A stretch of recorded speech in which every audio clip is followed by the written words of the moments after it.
Pirmas logaritmų uždavinys. Žinoma, kad logaritmas pagrindu 14,28 pažymėtas kaip A ir prašo išreikšti kitą logaritmą žinomų dydžių A. Pirma, vėlgi naudosim pagrindo keitimą. Matom, kad turim pagrindas 14 ir pagrindas 49. Tai aš tiesiog pasirašysiu pagrindo keitimą. Tai turim, jeigu logaritmas, pasikeisiu šiek tiek, kai gražesnė. Taip, tai turim logaritmas pagrindu 49 nuo 16 ir bandysiu lygiai tą patį užrašyti laipsniais 14. Tai bus tada lygu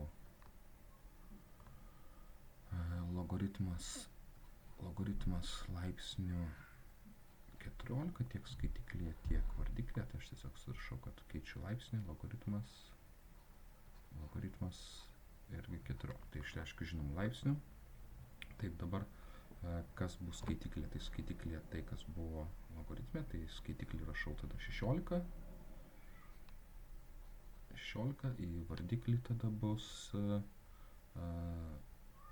laipsnis, tai 49, tai 49. Tiesiog panaudoju laipsnių keitimo formulę ir dabar matom, kad 16 ir 49, tie abudu skaičiai yra dvejetų laipsnis ir 49 yra 7 laipsnis. Tai aš tiesiog persirašau logaritmas tas pats laipsnis 14 ir 2 pakelta 2, 4, 8, 6, tai 2 pakelta ketvirtojų padalinta iš logaritmas 14, 7 kvadratu. Taip, dabar kokią sekančią savybę naudosime, kad jeigu turime logaritme pakeltą laipsnį, tą laipsnį galima iškelti prieš logaritmą kaip daugiklį. Taip, tai iškeliame tada ketvirtą ir gauname logaritmą dvejetų, tai 4 logaritmus bazė 14 ir vardiklėje bus 2 logaritmai, vėl tas pats 14, tik tai 7.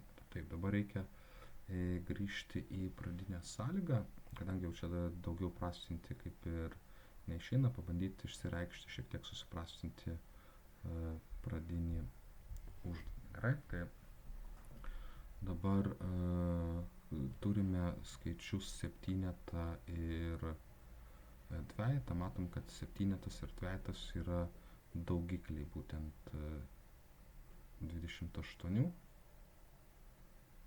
Tai galiu tiesiog, kokią čia dabar savybę, tiesiog išskaidyti 28 į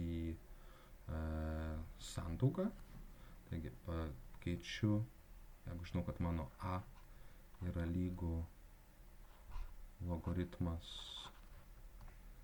14 nuo 28, galiu 28 išskaidyti į turbūt 7x4, bandau 7x4, tai logaritmas, tas pats pagrindas 14, 4 kart 7. Tai jeigu išskaidau, dabar galiu ir rašyti kaip 2 atskirus logaritmus. Tai bus tada vienas iš jų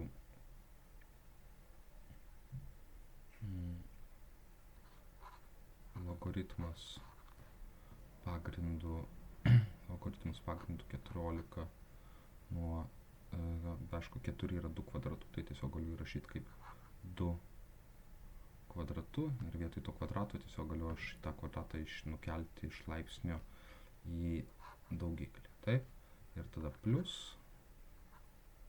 sudedu su logaritmu 14 7.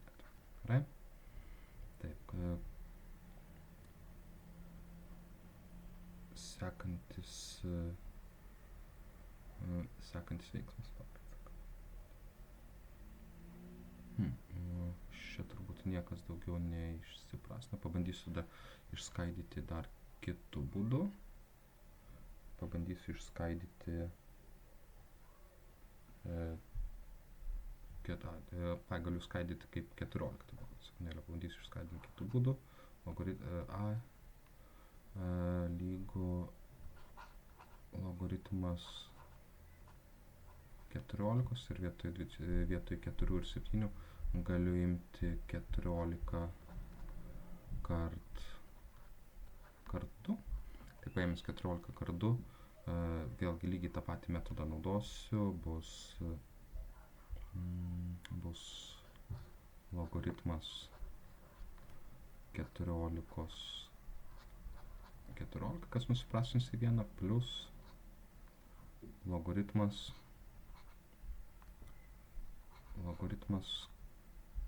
14 2 ir logaritmas 14 nusiprastino, tai aš galiu tiesiog parašyti kaip 1 plus logaritmas 14 pagrindu 14 2. Tai čia bus mūsų A. Dabar galiu išsireikšti mums žinomas dydžiais, kadangi matau, kad logaritmas 14 2 priklauso skaitikliui. Tai tiesiog išsireiškiu, kad keliu vienetą į kitą pusę, tai A minus vienetas bus lygu logaritmui 14 2. Ir dabar jį galėsiu įstatyti į skaitiklį. Taip, tai vietoj logaritmo 14 2 galėsiu įrašyti kaip A minus vienetą, tai aš čia tiesiog galiu jau įsirašyti 4, atidarau skliaustelį ir A minus vienetų. Dabar reikia išsireikšti logaritmą 14 7. Taip, logaritmą 14 7. Taip, logaritmas 14 7. Ką čia prastinau, galiu panaudoti būtent įkelti,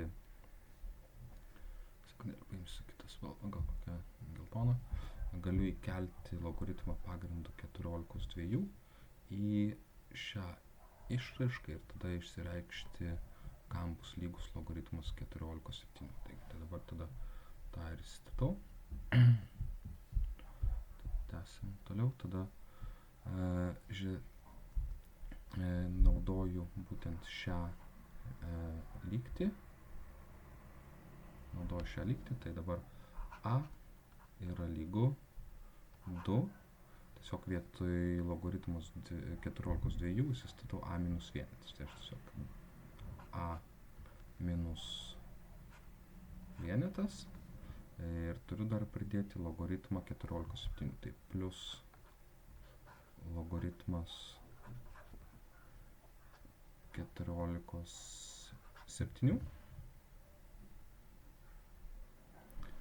Atsiskleidžiu ir keliu į kitą pusę. Tai A lygu 2A minus 2 plus log 14 7. Keliuosi į kitą pusę, gaunu, kad 2 keldamas į kitą pusę darau plus 2 ir minus 2a.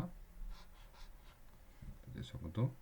Dabar a minus 2 lieka 2 minus a lygu logaritmas 14 7. Ir dabar turiu išraišką vardiklio. Taip, turiu išraišką vardiklio.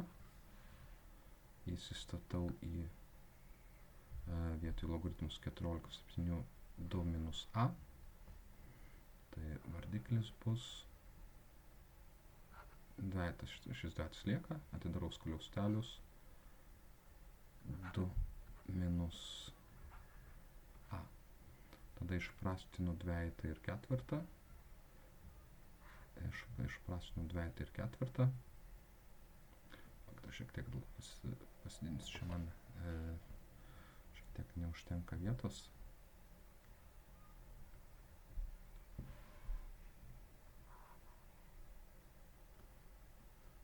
Turėtų užtekti.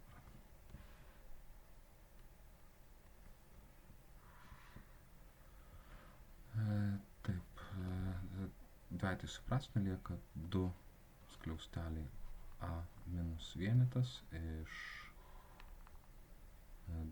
2 minus a ir žiūrim, kuris iš šitų tinka. Panašu, kad bus b. Tiesiog iškeliu minusą iš vardiklio, nukeliu minusą į skaitiklį. Tai jeigu aš iškelsiu minusą iš vardiklio, gausiu minus ir a pasidarys teigiamas, dvejetas pasidarys neigiamas. Ir 2a minus vienetas. Ir sekantis veiksmas, tą minusą įkeliu į skaitiklį. Tai skaitiklyje irgi susikeis ženklais. Tai dabar tą minusą, šitą minusą būtent įkeliu į skaitiklį ir gausiu 2. Tai neigiamas vienas pasidaro teigiamu. A teigiamas pasidaro neigiamu, tai 1 minus a padalinta iš a minus 2. Ir turint šį kartą sutampantį atsakymą, tai atsakymas bus B.